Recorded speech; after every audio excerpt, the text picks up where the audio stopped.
from simply being members of the labour force, the role that older people can and in many cases do play in wider society, I think, is enormous. Whether it be volunteering, providing social care, or looking after grandchildren, we all gain hugely from the time and commitment that many older people give. We ignore this at our peril.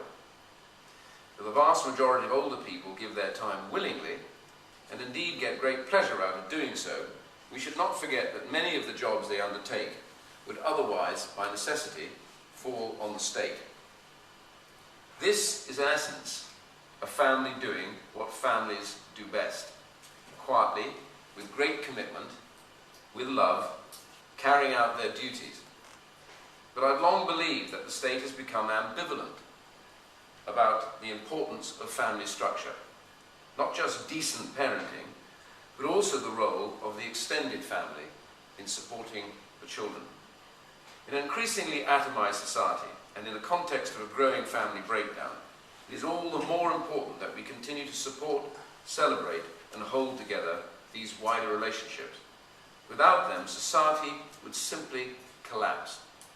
So far from older people being dependents, supported by the rest of us, I think it's worth reminding ourselves of the extent to which society is actually dependent on them. As a country, we face an immense economic challenge right at the moment.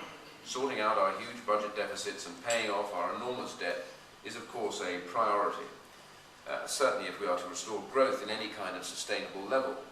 But we also need to recognise, alongside that this isn't all just about economics. It's also about how families can support each other so they can take advantage of any work opportunities in the future and support for those who go to work.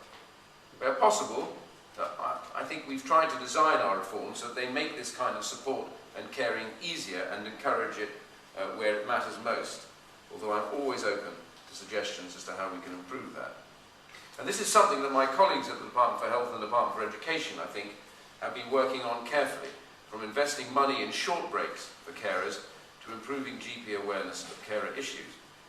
And my department, one of the first changes we made on coming into government was the introduction of grandparent credits, meaning that those below state pension age can start building up credits for a state pension if they're caring for younger children rather than working.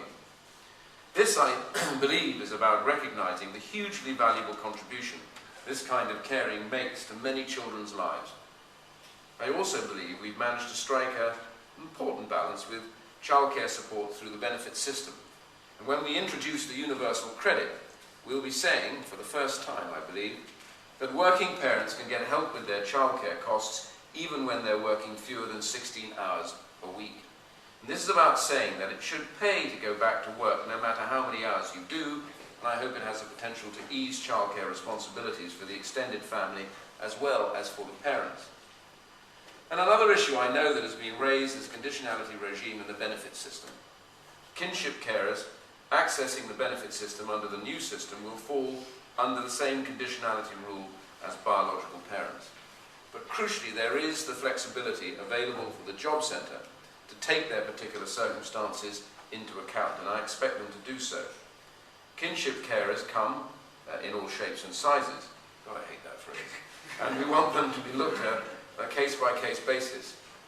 And the job centre absolutely has the power, indeed the responsibility, to not impose full-time work search and availability requirements on carers of younger children. There are specific safeguards on this in the Welfare Reform Bill, and I will make certain that those safeguards actually work. Even where work-related requirements do apply, advisors will have broad discretion to limit these, taking account of an individual's caring responsibilities. So I hope that strikes the right balance. But as I said before, I will continue to listen to make sure that if we're getting this wrong, we want to change it at the earliest opportunity. And I've specifically asked my colleague, David Lord Freud, to look at the kinship carer issue, taking into account any of the considerations, as we have been approached by a number of people on this. I think it is a big area for us and a priority for us to get right.